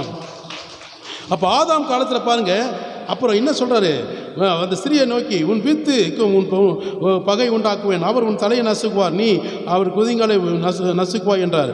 அவர் ஸ்திரியை நோக்கி நீ கர்ப்பவதியாக இருக்கும்போது உன் வேதனை மிகவும் பெருக பண்ணும். பார்த்தீங்களா, அன்றைக்கு சொன்னவது முத பாருங்கள், நான் சொல்கிறது கவனிங்க. அதாவது ஆதாமோட சன்னதி காயினை முதல்ல பெறும்போதற்கு காயினும் ஆபேல் பெற்றெடுப்பதற்கு முன்பாக அந்த ஸ்திரீக்கு என்ன கொடுத்தாரு, உன் வேதனையை நான் மிகவும் பெருக பண்ணுவேன். அந்த வேதனை இன்றைக்கும் எல்லா பெண்களுக்கும் இருக்குது. ஒரு பிள்ளையை பெற்றெடுக்கிறன்னா அந்த கர்ப்ப வேதனை இல்லாமல் யாரும் பெற்றெடுக்க முடியாது. எத்தனை பேர் ஆமென்னு சொல்ல முடியும்? பார்த்தீங்களா, முதல் மனுஷியை கர்த்தர் உண்டாக்கி அந்த முதல் மனுஷி கர்த்தருடைய வார்த்தைக்கு விலகி போகும்போது அவர் கொடுத்த அந்த சாபம் இன்றைக்கும் தொடர்ந்து கொண்டிருக்கிறது. அம்மா மரியாளாக இருந்தாலும், இயேசுவை பெற்றெடுத்த மரியாளாக இருந்தாலும் வேதனையோடு தான் இயேசுவை பெற்றெடுத்திருப்பாங்க. உண்மை தானே? அது மாத்திரம் பாருங்க, பெருக பண்ணுவேன், நீ வேதனையோடு பிள்ளை பெறுவாய், உன் ஆசை உன் புருஷனை பற்றி கொண்டிருக்கும், நீ அவனை ஆண்டு கொள்வாய். புருஷன் பக்கத்தில் இருக்கணும், ஆசை வரும். பிள்ளை பெற்ற பெண்களுக்கு தெரியும்னு நினைக்கிறேன். அது மாத்திரம் இல்லாமல் அங்கே பாருங்கள், ஆபிரகாமுக்கு 2வது கொடுக்க, பின்பு ஆதாமை நீக்கி நீ உன் மனைவியின் வார்த்தைக்கு செவி கொடுத்ததுனால புசிக்க வேண்டாம் என்று நான் உனக்கு விளக்கின விருட்சத்தின் கனியை புசித்தபடினாலே பூமி உன் நிமித்தமாக சபிக்கப்பட்டிருக்கும். நீ பூமியில் இருக்க வரைக்கும், உயிரோடு இருக்க வரைக்கும் வேர்வை செஞ்சு தான் பிழைப்பு. அதனால தான் பெற்ற தகப்பன் என்ன சொன்ன, தாய் அதிகமாக சொல்ல மாட்டா, பெற்றோர்கள் என்ன சொல்லுவாங்க, தகப்பன் உன்னை வேர்வை சிந்தி காப்பாற்றினண்டா, வேர்வை சிந்தி படித்தேன்டா, படிக்க வச்சேன், வேர்வை சிந்தி இவ்வளோ பெரிய ஆளாக்கி இருக்கிறேன், உயர்த்திருக்கேன்னு சொல்லுவாங்க. அந்த காய் ஆட்டோமேட்டிக்காக வந்துடும், நெத்தி பகுதியில் வந்து ஒரு இழுப்போம், வேர்வை இருக்குதோ இல்லையோ அப்படி இழுத்துரும். வேர்வை சிந்தி காப்பாற்றினேன் சொல்கிறீங்களா இல்லையா? நீங்கள் சொல்கிறீங்களா? நான் சொல்லியிருக்கிறேன் நிறைய தடவை என் மகனை பார்த்து. அப்போ அவர் சொன்ன வார்த்தை பாருங்கள், இன்றைக்கும் இந்த உலகம் உண்டாகி எத்தனையோ ஆண்டுகளுக்கு முன்பாக கர்த்தர் சொன்ன தீர்க்க தரிசன வார்த்தை இன்றைக்கும் நிறைவேறுகிறதுனா, இப்போ சொல்கிற வார்த்தை கர்த்தர் சொல்கிற நிறைவேறுமா நிறைவேறாதா? இன்றைக்கும் நிறைவேறி கொண்டு தான் இருக்கிறது. ஆமான்னு சொல்லுங்களா, இல்லை ஆமின்னு சொல்லுங்கள், ரெண்டுமே சொல்லுங்கள். கர்த்தருடைய நாமத்துக்கு மகிமை உண்டாகட்டும். அப்போ அவங்க செய்த பாவத்தின் நிமித்தமாக தேவன் என்ன செய்தார், அவங்களுக்கு ஆசீர்வாதமான அந்த ஏதேன் தோட்டத்திலிருந்து விலக்கி சாபத்தை பூமியில் உழைத்து கஷ்டப்பட்டு சம்பாதிக்கணும்னு சொல்லி ஆண்டவர் என்ன செஞ்சார், சபித்து அனுப்பிவிட்டார். இன்றைக்கு நிறைய குடும்பத்தில் அப்படி தான் நடக்குது. நல்ல ஆசீர்வாதமாக கர்த்தர் வைப்பதற்காக அழைத்து வந்திருப்பாங்க, நல்லா முன்னேறி இருப்பாங்க. சில ஆசீர்வாதத்தின் உயர்வினால் என்ன செய்வாங்க, உலக சிநேகத்தை போய் விழுந்துருவாங்க. அப்போ என்ன, அந்த பிள்ளைகள் சபிக்கப்பட்டிருக்கும், சமாதானம் போயிடும். அல்லேலூயா. அது மாத்திரமில்லாமல் பாருங்கள், இன்னொரு இடத்துல பாருங்கள், யோபோட வாழ்க்கை கூட நம்ம பார்க்கலாம். யோபு பாருங்கள், உத்தமனார் தான் கர்த்தர் சாட்சி கொடுத்தார். இவனை போல உலகத்தில் யாருமே இல்லைன்னு சாட்சி கொடுத்தாரு. ஆனால் ஆண்டவர் யோபுக்கு அவர் தான் அனுமதிக்கிறார். ஏன்னா என்னுடைய மகனை சோதித்து பாடுறான்றாரு, தில் காட்டுறாரு, சவால் விடுறாரு சாத்தானுக்கு. நீ என்னதான் இருந்தால் சாத்தானை பார்த்தா, லூசிபரே ஓடா, நீ என்னதான் இருந்தாலும் பாடுற, என் மகனை ஒன்றும் டச் பண்ண முடியாரா, உனக்கு என்ன, அவனை சோதித்து தானே பார்க்குற, ஜீவனை மட்டும் எடுக்காத, என்ன வேணா நீ தூக்கியாட அவனை. அவன் ஒரு வார்த்தை கூட என்னை விட்டு மறுதளிக்க மாட்டான், பின் வாங்கி போக மாட்டான், தூசிக்க மாட்டான், நீ தாண்டா வைக்கப்படுன்னு சொல்லி சவால் விடுறான்னு நினைக்கிறேன். ஆனால் கடைசி வார்த்தை, உதட்டால் கூட அவன் பாவம் செய்யலை, உதட்டினால கூட பாவம் செய்யலை, தேவனை தூசிக்கலை. அதனால தான் யோபோட முன்னிலைமை காட்டில் பின்னிலைமை 2 மடங்கு ஆசீர்வதித்தார். 140 வருட காலமாக அவன் உயிரோடு இருந்து 4 தலைமுறை சபிக்கப்பட்ட மக்களுக்கு கொடுக்கப்பட்ட சாபத்தில் இருந்தவர்களை போல யோபு வாழ்க்கை அல்ல, குடும்பங்கள் அப்படி இல்லை. 4 தலைமுறை அவன் பார்க்கும்படியாகவே 140 வருஷம் ஆண்டு அவனை வாழ வைப்பது மட்டுமில்லாமல் 4 தலைமுறையும் சமாதானத்தையும் சந்தோஷத்தையும் எல்லாவித தேவனுடைய ஆசீர்வாதத்தையும் ஆண்டவர் அந்த யோபுவோட கண்கள் பார்க்கும்படியாக வைத்தார். கரங்களை தட்டி நன்றி சொல்லுவோம். இப்போ கவனிச்சிங்களா, அதே தேவன் தான் ஆசீர்வாதத்தை சாபத்தை வச்சிருக்காரு. ஆதாமுக்கு ஏவாளுக்கு கிடையாது, ஆனால் யோபுக்கு வச்சிருக்கிறாரு. ஏன் யோபுக்கு வச்சிருக்கிறாரு, ஏன் நோவாவுக்கு வச்சிருக்கிறாரு? தேவனை சஞ்சரிக்கிறவனா. தேவனை சஞ்சரிக்காத யார் வீட்டிலே இருந்தாலும் எல்லாம் என் வீட்லேயும் அப்படி தான் இருக்கும். இல்லை இல்லையா, அவன் அப்பா அம்மா செஞ்ச பாவம் மட்டும் இல்லை, அப்படி யார் வருது அடுத்தது, காயின். தன் சொந்த சகோதரன் என்று கூட பாராம ஆண்டு கொடுக்குற தசம பாகம் கொடுத்துருக்குறான். முத விளைச்சல்ல தம்பிக்காரன் நல்லா கொடுத்துருக்குறான், ஆடை கொடுத்துருக்கான், கொடுத்த ஆடு இவனுக்கு வைத்தறிச்சல் ஆண்டு அங்கீகரிக்கவில்லை. பார்த்தான் இவன் உயிரோடு இருந்தால் தானே ஆசீர்வதிப்பார், போட்டு தள்ளிடலாம், போட்டு தள்ளலாம். அப்போவே கொலைகார குடும்பமாக ஆயிட்டான். ஏறுவது தான் கொலைகார குடும்பம்னா காயினுக்கு ஆதாமோட பிள்ளை கொலைகார குடும்பமாக ஆயிடுச்சு. அவனை விட்டாரா? தேசத்தை விட்டு ஊரை விட்டு போடா வெளியே என்று அமுச்சு விட்டார். நெத்தியில் ஒரு அடையாளத்தில் போட்டு அமுச்சு விட்டார். உன்னை யாரும் தொட மாட்டான், போடா, பயப்படாமல் போடான்னு அனுப்பிச்சுட்டார். குடும்பத்தில் வச்சாரா? அந்த ஊரில் வச்சாரா? வெளியில் அனுப்பிச்சிட்டாரு. அல்லேலூயா. அது மாத்திரம் பண்ண நோவா காலத்தில் பார்த்துட்டிங்கன்னா அங்கே இது காயின் காலத்தில் பார்த்துட்டிங்கன்னா 4ஆம் அதிகாரத்தில் 11:12 சொல்லப்படுகிறது. இந்த கானான் யாருன்னா நோவாவோட மகன்கள், 3 மகன்களில் அதில் ஒருத்தன் வந்து யார்? கானான். தகப்பன் மது என்னது திராட்சரசம் குடித்து வெறித்து அவன் ஆடை ஒதுங்கி படுத்திருக்கும் போது அதில் காயின் என்ன செஞ்சிட்டான்? அப்பாவோட சரீரத்தை பார்த்துட்டான். சரீரத்தை பார்த்துட்டு வந்து சகோதரங்க வெளியில் இருக்க சகோதரங்கிட்ட போய் சொல்லிட்டான். அவங்க அப்பாவோட சரீரத்தை நானும் பார்க்கல. ஒரு போர்வையை கொண்டு வந்து பின்னிட்டு போயிட்டு என்ன செஞ்சாங்க? அப்பாவோட சரீரத்தில் இருக்கக்கூடிய அந்த சரீரத்தை மறைச்சிருக்கிறாங்க. அவன் குடி வரி தெரிஞ்ச பிறகு எந்திரிச்சு பார்க்கும்போது பார்த்துட்டீங்கன்னா நடந்த சம்பவத்தை கேட்டு அந்த 2 பிள்ளைகளை விட்டுட்டான். எவன் பார்த்துட்டு போய் ரிப்போர்ட் சொன்னானா அவனை சபிச்சிட்டாரு. அப்பனே சபிச்சிட்டாரு. அவன் சபிக்கப்பட்டவனா மாறினான். உங்களுக்கு சந்தேகம் வந்தால் ஆதியாகமம் 9ஆம் அதிகாரத்தில் 25 நீங்கள் வாசிக்கலாம், நேரம் இல்லை இருந்த வாசிமா. கானான் சபிக்கப்பட்டவன் தன் சகோதரரிடத்தில் அடிமைகளுக்கு அடிமையாய் இருப்பான் என்றார். போதுங்களா? கானான் சபிக்கப்பட்டவன் தன் சகோதரருக்கு அவன் எப்படிப்பட்டவனா மாறினான்? அடிமை. யோசேப்புக்கு விரோதமா பரிசுத்தவான் யோசேப்புக்கு விரோதமா எழும்பனா 11 சகோதரர்கள் என்ன ஆனானுங்க? சபிக்கப்பட்டவனுங்க. யோசேப்போட காலில் வந்து அடிமையாக வந்து இருக்கணும்னு கர்த்தர் சொன்னால் அதேமே ஆண்டு செஞ்சார். சாபம் தேவனுடைய கரத்தில் இருக்கிறது, ஆசீர்வாதம் இருக்கிறது. அது மாத்திரமில்லாமல் நான் சொல்கிறேன் உங்களுக்கு கவனமாக கேளுங்க. முன்னோர்கள் நிமித்தமாக வரக்கூடிய தலைமுறை சாபங்கள் என்னென்னலாம் வரும்? ஒருத்தன் வந்து லஞ்சம் வாங்குகிறான். லஞ்சம் வாங்குறவன் குடும்பத்தில் ஆசீர்வாதம் இருக்குமா? அவன் பிள்ளைகளுக்காக மனைவி பிள்ளைகளுக்கு சேர்த்து வைக்கிறான். ஆனால் மக்கள் கொடுக்கும்போது எப்படி கொடுப்பாங்க? ஒரு 10 ரூபா அன்பாக கொடுக்குறது வேற, ஒரு 10 ரூபா வயிறறிஞ்சு கொடுக்குறது வேற. ஒரு அரசாங்கமோ ஒரு ப்ரைவேட்டில் இருந்தாலும் சரி, ஒரு 10 ரூபாயோ ஒரு எத்தனையோ ரூபாயோ அவன் வந்து ஒரு மனுஷனை வஞ்சித்து ஏமாற்றி பணத்தை பறிக்கிறான். அது அவனுக்கு மட்டும் இல்லை, அவன் குடும்பத்துக்கும் அவன் சன்னதிகளும் சாபமாகும். அவன் எவ்வளோ கோடி சம்பாதிச்சாலும் பல நாள் திருட ஒரு நாள் அகப்பட்டு போகிறான். அப்படி மூஞ்சில் கரிச்சிப்பை வச்சு துணியை வச்சுட்டு கட்டிட்டு போகிறான். ஏன் அந்த வேதனை? நினச்சி பாருங்க. நீ யார் இடத்துல பரிதானம் வாங்காத, வசனம் சொல்லப்படுகிறது. அநியாயமாக யார் இடத்துல பணத்தை பறிக்காத, உன்னுடைய வருமானத்தில் நீ திருப்தி ஆயிரு. அநியாயமாக யார் இடத்துல பணத்தை பறிக்காதீங்க. ஆண்டவர் உங்களுக்கு கொடுக்குற வருமானம் போதும் என்று மனதோடு ஏற்றுக்கொள்ள வேண்டும். அதில் திருப்தியாக இருக்கு. அதனால தான் உங்ககிட்ட அநேக முறை என்ன சொல்லுங்க, சிங்கிள் பேப்பராக இருந்தாலும் சரி, சிங்கிள் பேப்பராக இருந்தாலும் சரி, இது அடுத்தவனுக்கு சொந்தம் இருந்ததுன்னா அதை நம்ம நினைக்கக்கூடாது, அபகரிக்கக்கூடாது, வாங்கக்கூடாது. அதில் சாபம் வரும். ஆண்டவரால் கொடுக்கப்பட்ட அது ஆசீர்வாதம் வரும். அதனால தான் இன்றைக்கு வரைக்கும் நான் உங்களுக்கு கர்த்தருடைய ஜீவனை கொண்டு சொல்கிறேன், சத்திய வார்த்தையை பிடித்து உங்களுக்கு சாட்சியாக சொல்கிறேன். என்னுடைய மருமகனாக இருந்தாலும் சரி, என்னுடைய நானாக இருந்தாலும் சரி, என்னுடைய மகனாக இருந்தாலும் சரி, எந்த பெண் வீட்டார்கிட்டே போயிட்டு 1 ரூபா கொடுங்க அப்படின்னு நான் கேட்டதே கிடையாது. வரதட்சணை கொடுங்க நான் கேட்டதே கிடையாது. அது உங்களுக்கும் கர்த்தருக்குரியது தான் சொல்லியிருக்கிறோம். இவ்வளோ ரூபா கொடுங்க, அவ்வளோ ரூபா கொடுங்க அப்படின்னு நான் பேரம் பேசலை. ஆண்டு என்னை நல்லா வச்சிருக்கிறார் தான், நல்லது தான். அதுக்கு நேராக அந்த ஸ்டேட்டஸுக்கு நேராக வசதி வாய்ப்பு உள்ளவர்கள் எத்தனை பேர் இருக்கிறாங்க, கொடுக்குறேன்றாங்க. வேண்டாம், ஆண்டு எனக்கு பரலோகத்தில் வச்சிருக்கிறார். பூமிக்குரிய ஆசீர்வாதம் எனக்கு போதும். யாரிடத்தில் நான் 1 ரூபா வாங்கக்கூடாது, அது சாபம். அந்த அம்மா அந்த ஐயா எனக்கு இவ்வளோ ரூபா கொடுப்பாங்கன்னு சொல்லி நான் வாய் திறந்து கேட்டேன் வச்சிங்க, என் குடும்ப சாபத்தில் படுத்திருக்கும். ஹல்லேலூயா. உண்மையை உழைக்கணும், உண்மையை உழைக்கணும்.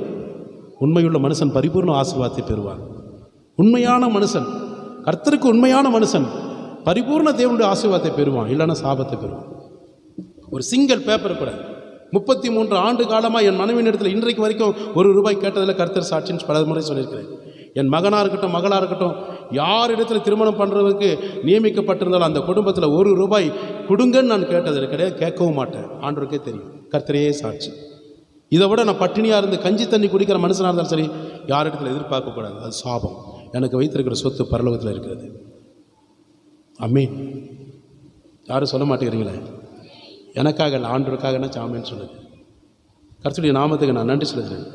அது மாத்திரமில்லாமல் ஏமாற்றம், ஜனங்களிடத்தில் என்னது ஏமாற்றுவது, சீட்டிங் பண்ணுறது. நம்மளை நம்பி இருக்கக்கூடிய குடும்பம், நம்பி இருக்கிற ஃப்ரெண்ட்ஸு யாராக இருந்தாலும் சரி, கணவனாக இருந்தாலும் சரி, மனைவியாக இருந்தாலும் சரி, வரக்கூடியவளாக இருந்தாலும் சரி, யாராக இருந்தாலும் சரி சாபம் வரும். ஒருத்தனை ஏமாற்றக்கூடாது, வஞ்சிக்கக்கூடாது. வஞ்சித்து அவங்கள ஏமாந்து போய் வேதனைப்படுற அளவுக்கு வச்சுக்கக்கூடாது. அது சாபம். உள்ளது உள்ளதென்று இல்லது இல்லதென்று சொல்லுவாயாக. தவறு செஞ்சிட்டியா, பாவம் செஞ்சிட்டியா, உண்மையை சொல்லு, நல்லது. ஆனால் ஏமாற்றாது. மறைச்சி வைக்கிற பத்தியா, தன் பாவங்களை மறைக்கிறவன் சபிக்கப்பட்டவன், வாழ்வடைய மாட்டான். அவைகள் அறிக்கை செய்து விட்டு விடுகிறவன் தேவனுடைய இரக்கம் பெறுவான். புரியுதுங்களா? அன்பு பிள்ளைகளே, வாலிப குழந்தைகளே, எல்லாருக்கும் தான் சொல்கிறேன். நமக்கு கட்டிக்க போகிறவங்க யாராக இருந்தாலும் சரி, கட்டாமல் இருந்தாலும் யாராக இருந்தாலும் சரி, பெற்றோர்கள் யாராக இருந்தாலும் சரி, சீட்டிங் பண்ணக்கூடாது, ஏமாற்றக்கூடாது. நீ ஏமாந்து போயிடுவ, நீ ஏமாந்து போயிடுவ. உள்ளது உள்ளது சொல்கிறாங்க பத்தியா, அவங்க உத்தமர்கள், உத்தமிகள், பரிசுத்தவான்கள், தேவனுக்கு பிரியமானவர்கள். மறைக்கிறவன் சாத்தானோட ஆவி.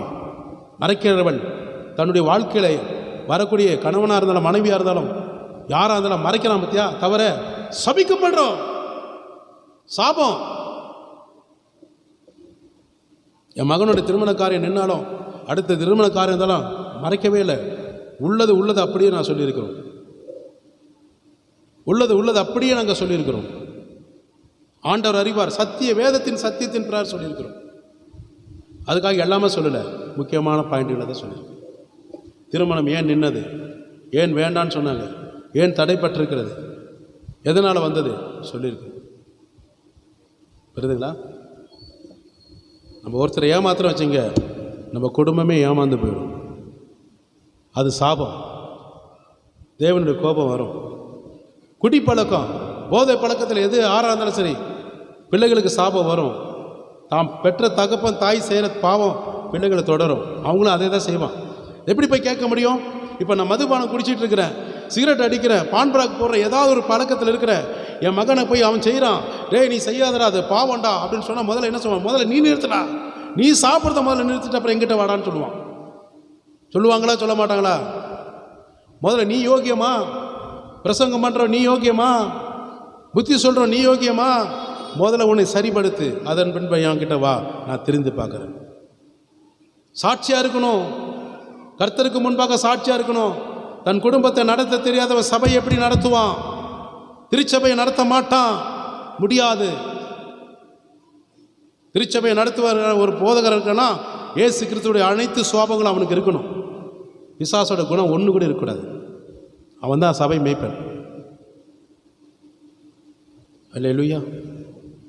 நான் வைராக்கியமாக சொல்கிறேன், வாஞ்சையாக சொல்கிறேன், தேவன் மேலே உங்கள் மேலே வச்சிருக்க அன்பை நிமித்தமாக சொல்கிறேன்.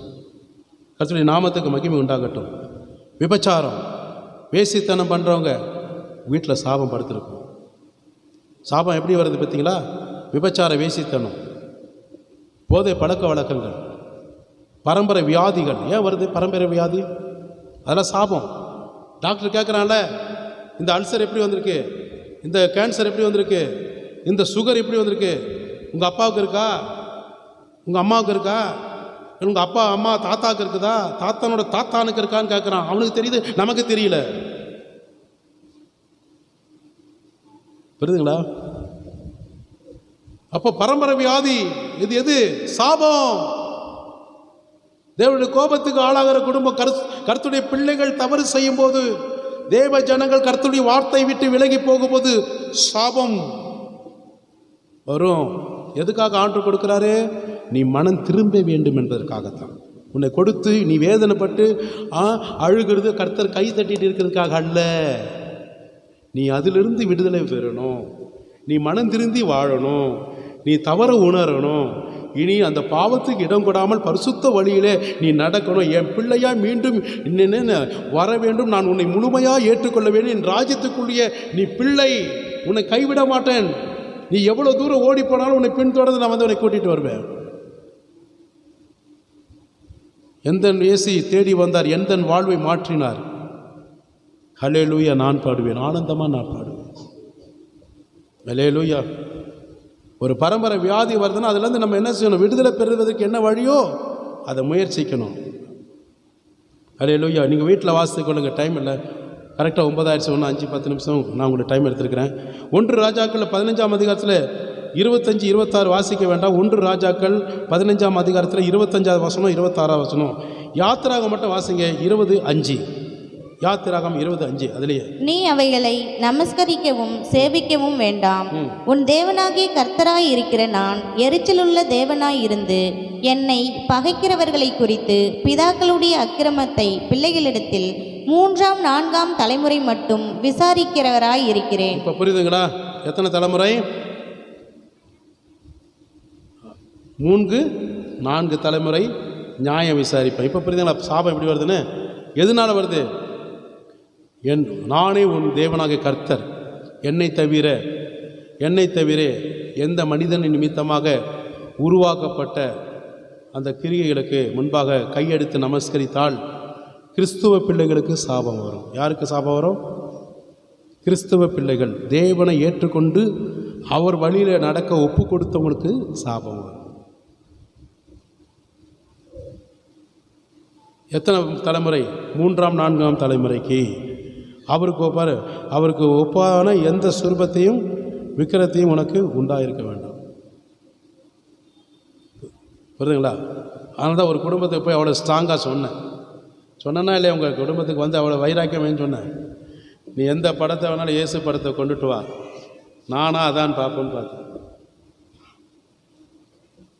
வைராக்கியம் அவங்களுக்கு போடு, அப்படியே கண்ணை பிதுக்கிட்டு இருக்கிறாங்க. என்னடா இப்படி இந்த மனுஷன் இப்படி சொல்கிறானே, எந்த படத்தை வேணால் நீ கொண்டுட்டு வா, நான் கிழித்து காலில் மிதித்து நசுக்கி போடுறேன்.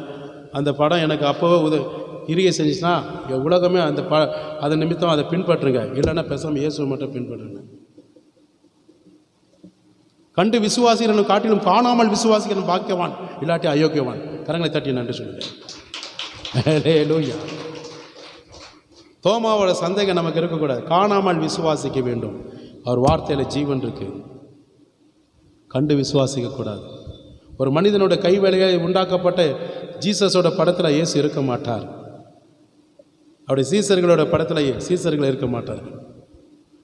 மரியாள் ஒரு பெண்ணு தான், உங்களை போல ஒரு பரிசுத்தமுள்ள ஒரு பெண் தான், தவிர அவள் கடவுள் கிடையாது. கடவுளாக உண்டாக்கப்பட்டுட்டாங்க மனுஷர்கள். அவளே சொல்கிறாளே, இதோ நான் ஆண்டவருக்கு அடிமை. மரியாளும் சீசர்களும் மரியாளோட பெற்றெடுத்த பிள்ளைகளும் அங்கே என்ன செஞ்சாங்க? அப்போஸ்தலர் 1ஆம் அதிகாரத்தில் 120 பேர் போய் மேலே போய் ஜெபம் பண்ணாங்க. 10 நாள் உட்காந்து ஜெபம் பண்ணாங்க. இயேசுவின் தாயாரும் கூட. அப்போ இயேசுவின் தாய் எதுக்கு போய் ஜெபிக்கணும்? நான் தான் கடவுளாச்சே, நான் தான் தெய்வமாச்சே, நீங்கள் என்னை தானே கும்பிடணும், எதுக்கு போய் அங்கே போய் கும்பிடணும், தேவையில்லையேன்னு சொல்லலாமா அந்த அம்மா? காணா ஒரு திராட்சை ரசத்தை கர்த்தர் என்ன செஞ்சார்? தண்ணீர் திராட்சை ரசம் மாற்றும்போது ஸ்திரியை சும்மா கம்முன்னு கடை வாயை பொத்திட்டுன்னு சொன்னார் இயேசு. இன்னும் எனக்கு நேரம் வரலை. ஏன் அந்த அம்மா செய்யலாமே? அந்த அம்மா கிட்ட தானே வந்து சொன்னாங்க. அப்படியாப்பா குறைஞ்சிருச்சா? அதான் வந்துட்டே செய்யலாமே, ஏன் செய்யலை? அவரை போய் கேளுன்னு ஏன் சொன்னார்? அந்த அம்மாவுக்கு தெரியுது இவர் தெய்வம், நான் பெற்றுதான் எடுத்திருக்கிறேன். அவர் தேவன், என்னை உண்டாக்குனவர் அவர் தான், என்னை படைத்தவர், என்னை உண்டாக்குனவர் ஜீசஸ் இவர் தான். அவர் சொல்லுகிறபடி செய். புரியுதுங்களா? இப்போ நானும் பின்பற்றணும் வந்தான் அந்த இதெல்லாம். எனக்கு வைராக்கியமே பேசலன்னா அதுதான். செத்தா எவனை வேணா உதக்கிட்ட எவனை வேணா கொண்டுவிட்டேன், நான் அதை பற்றி கவலைப்பட. கிறிஸ்துவுக்காக ஸ்தேவான பேரை மறிக்க நான் ரெடியாக இருக்கிறேன். ஆனால் உண்மையை சொல்லணும், ஆண்டவரை பற்றி உண்மையை சொல்லணும். பயந்து சொல்ல வேண்டிய அவசியம் எனக்கு இல்லை. அதுக்காக ஆண்டவர் என்னை அழைக்கலை. கர்த்தருடைய நாமத்துக்கு மகிமை உண்டாகட்டும். ஏழைகளுக்கு மனம் இறங்காதவன் சபிக்கப்பட்டவன். அடுத்து பார்த்தீங்கன்னா நீதிமொழிகள் 28-27. நீதிமொழிகள் 28-27 எடுத்தவங்க வாசிங்க. தரித்திரருக்கு கொடுப்பவன் தாட்சி அடைவான், தன் கண்களை ஏழைகளுக்கு விலக்குகிறவனுக்கோ அநேக சாபங்கள் வரும். ஆமீன். அப்போ தரித்திரருக்கு கொடுக்கணும். தரித்திரருக்கு கொடுப்பவன் தாழ்ச்சி அடையானா அப்படி நீ எவ்வளோ கொடுக்குறியோ ஏழைகளுக்கு, எவ்வளோ கொடுக்குறியோ உன்னுடைய வருமானங்கள், உன்னுடைய ஆகாரங்கள் குறைவே படாது, நிறைஞ்சிக்கிட்ட வந்துகிட்டே இருக்கும். ஏழைகளுக்கு இருக்கிறவனுக்கு கர்த்தருக்கு கடன் கொடுக்குறான், அவன் கொடுத்தது திருப்ப கொடுப்பான். ஆனால் ஏழைனால பார்த்து கொடுக்கணும். ஏழைய மாதிரி வேஷம் போட்டு வரவனுக்கு கொடுக்கக்கூடாது. நடிக்கிறவனுக்கு கொடுக்கக்கூடாது. பாத்திரம் அறிந்து பிச்சை போடுன்னு உலகத்தான் சொல்கிறான். ஏழையாக இருந்தாலும் அவன் எப்படிப்பட்டவனாக இருக்கும்? அவன் சரீரத்தின் நிமித்தமாக ஒடுக்கப்பட்டவனாய், ஆதரவற்றவர்களாய், எந்தவித வேலையும் இல்லாமல், சாப்பாட்டுக்கு இல்லாமல் பட்டினியாய் கிடக்கிறவர்களுக்கு நீங்கள் செய்யுங்க. ஆனால் நல்ல உழைக்கக்கூடிய திராணி இருந்து அவங்களுக்கு கொடுக்காதீங்க. ஒருவேளை ஆபத்து பிரச்சனைகளை சிக்கி அந்த ஒரு சூழ்நிலை தவிக்கிறாங்கன்னா அவங்களுக்கு உதவி செய்யுங்க. ஏழைகளுக்கு அது ஆண்டவர் கொடுக்கிறது. புரியுதுங்களா? அப்போ ஏழைகளுக்கு இறங்குகிறவன் எனது தாழ்ச்சி அடையவன். அது மாத்திரம் இல்லாமல் தன் கண்களை ஏழைகளுக்கு விளக்கிறவனோ அநேக சாபங்கள் வரும். அதுவும் போட்டிருக்காரு. ஏழைகளுக்கு கொடுக்க வேண்டும் என்று கர்த்தர் உணர்த்தி நீ கொடாமல் இருந்தால் உனக்கு ஆசீர்வாதம் போயிடும். அவனை உயர்த்தப்பட்டுருவார். நம்மளை என்ன செய்வார்? சாபத்தை வரும். ஏழைகளுக்கு கொடுக்கலனா சபிக்கப்பட்டவர்கள் என்று இயேசு சொல்கிறார். அல்லேலூயா. ஏழைகளுக்கு இறங்க வேண்டும். உன்னால் முடிஞ்ச அளவுக்கு ஒரு கிளாஸ் தண்ணினாச்சு கொடு, ஒரு டீனாச்சு வாங்கி கொடுங்க. குறைஞ்சி போக மாட்டோம் நம்ம. அமீன். நிறைய வசதி படைத்த போதகர்களுக்கும் வசதி படைத்த மனிதர்களை வந்து சொந்த பந்தங்களை கூப்பிட்டு வந்து மட்டன் பிரியாணி வச்சு திருப்தியாக செஞ்சு காரி துப்பிட்டு போயிடுவான். நல்லா சாப்பிட்டு என்னடா சம்பாதிச்ச, என்னையா கொடுத்த, உன்னை நம்பி எத்தனையோ செலவு பண்ணிட்டு ஊரை விட்டு வந்து 10 நாள் 2 நாள் தங்கின, என்னையா கொடுத்தேன்னு துப்பிட்டு போயிடுவான். ஆனால் அதே ஏழைகளை கூட ஒன்றும் கொடுக்க மாட்டான், உன்னை ஆசீர்வதிப்பான். சொந்த பந்தம் எவனா ஆசீர்வதிச்சு போயிருக்கிறானா? எனக்கு இல்லை. சொந்த பந்தங்கள் வீட்டுக்கு அதுக்காக கூப்பிட வேண்டான்னு சொல்ல. நீங்கள் நல்லா விருந்து போடுறீங்க, சாப்பிட்டுட்டு நீ நல்லா இருக்கணும், உன் பிள்ளை குட்டிகளெல்லாம் நல்லா இருக்கணும், கர்த்தர் உன்னை எல்லாவற்றிலும் ஆசீர்வதிப்பார் எவனா சொல்லியிருக்கிறானா சொல்லுங்கள். நான் அந்த குடும்பத்துக்கு வேணா உதவி பண்ணுறேன். அனுபவப்பட்டவனா சிரிக்கிறீங்க, நானும் அதில் ஒரு ஆள் தான். ஆனால் அதே ஏழைகளுக்கு கொடுப்பாருங்க. மகராசனா, எப்படி மகராசனா நீங்கள் இருக்கணும். ஆனால் அவன் திருப்பி கொடுக்க மாட்டான். ஏசு தான் சொல்ல, அவன் திருப்பி ஒரு பைசா கொடுக்க மாட்டான். அவனோட வார்த்தை உன் குடும்பத்தை ஆசீர்வதிக்க கர்த்தர் உதவி செய்வார். கரங்களை தட்டி என்னன்னு சொல்லு. அல்லேலூயா. அதனால தான் உன்னிடத்தில் 2 இருந்தால் 1 இல்லாதவனுக்கு ஆண்டவருடைய நாமத்துக்கு மகிமை உண்டு. கொடுத்தது திரும்பி வாங்கிடாதீங்க. பாவத்தினால தேசம் முழுவதும் சபிக்கப்பட்டிருக்கும். ஒரு தேசம் பாவத்தினால் சபிக்கப்பட்டிருக்கும். ஒரு தேசத்தில் ஆளுகை செய்கிற எந்த ராஜாவாக இருந்தாலும் அந்த ராஜா தேசத்தில் நம்பி கொடுத்திருக்கிற கடவுளோட பிள்ளைகள் தன் ஜீவனை காட்டிலும் சமூக சேவை செய்ய வேண்டும். எல்லாவற்றிலும் முடிந்த அளவுக்கு நன்மை செய்ய வேண்டும். தன் குடும்பத்தை போல நேசிக்கிற அன்பாக இருக்கணும். ஜனங்களை ஏமாற்றி வஞ்சித்து பணத்தை பறித்து அவங்கள பாவத்தின் நிமித்தமாய், போத பழக்கத்தின் நிமித்தமாய் எந்த ராஜா மேல் அதிகாரிகள் தவறு செய்து ஜனங்களை ஏமாற்றி அவங்களுடைய வாழ்க்கையில சமாதான கேடு உண்டாக்குறாங்களோ, அதனால் வருமானத்தை சம்பாதித்து கொண்டு தனக்கும் தன் குடும்பத்துக்கும் தேசத்துக்கு சம்பாதித்து வைக்கலாம் நினைக்கிறாங்களோ, அந்த தேசம் அந்த ராஜா மூலியமா சபிக்கப்பட்டிருக்கும். அது யாராக இருந்தாலும் சரி, அதுதான் இன்க்ளூடிங் எல்லாத்தையும் தான் சொல்கிறேன். அவன் அரசாங்க அதிகாரியாக இருந்துட்டோம், கட்சிக்காரர்களாக இருக்கட்டும், எவ்வளோ பெரிய தலைவர்களாக இருந்தாலும் சரி, ஒரு நல்லத வழியை காண்பிக்க வேண்டும். நல்ல வழி பிள்ளைகளுக்கு காண்பிக்க வேண்டும். ஜனங்கள் கெட்டு போகாமல் பாதுகாக்க வேண்டும். ஜனங்களுடைய எல்லாவித அன்றாட தேவைகள் கூடுமான வரைக்கும் பசியும் பட்டினி இல்லாமல் அவர்களுக்கு சந்திக்க ஏற்பாடு செய்ய வேண்டும். தவிர ஜனங்களை ஏமாற்றி பணத்தையும் லஞ்சத்தையும் வாங்கிட்டு சுரண்டிக்கிட்டு பல கோடிகள் சேர்த்து வைக்கிறதுனால அவன் வாழ்க்கையில் ஆசீர்வாதம் இல்லை, சாபம் தங்கும். அந்த தேசம் சாபம் தங்கும். அந்த பட்டணம் முழுவதும், தேசம் முழுவதும் சபிக்கப்பட்டிருக்கும் அந்த சபை. அல்லேலூயா. நீங்கள் வீட்டில் வாசித்துக் கொள்ளுங்கள். எரேமியா தீர்க்கதரிசனம் 44, 22, 23 வாசிக்குமா? இருந்தாலும் பரவாயில்ல, வாசித்துருங்க.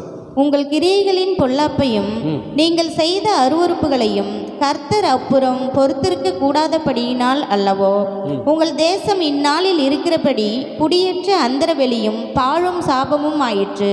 நீங்கள் தூபம் காட்டி கர்த்தருக்கு விரோதமாக பாவம் செய்து கர்த்தருடைய சத்தத்துக்கு செவி கொடாமலும் அவருடைய வேதத்துக்கும் அவருடைய கட்டளைகளுக்கும் அவருடைய சாட்சிகளுக்கும் இணங்கி நடவாமலும் போனபடியினாலே இந்நாளில் இருக்கிற இந்த தீங்கு உங்களுக்கு நேரிட்டது என்றான். போதுங்க, பார்த்தீங்களா?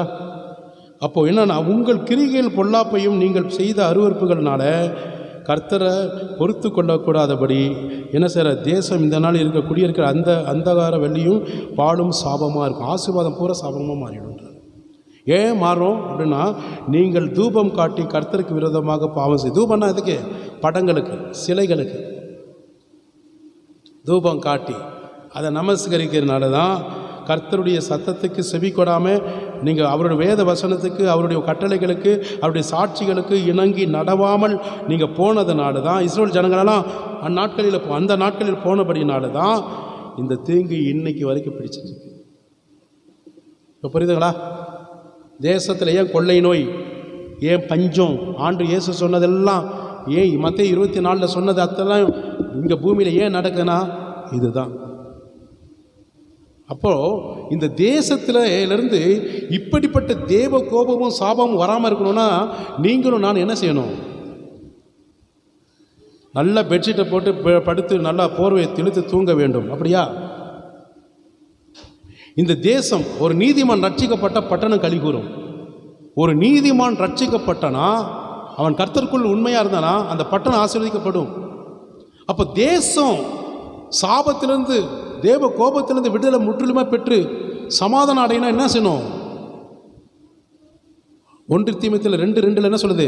ராஜாக்களுக்கும் அரசாங்க அதிகாரிகள் யாவருக்காகவும் நீங்கள் அப்படியே ஜெபிக்க வேண்டும்.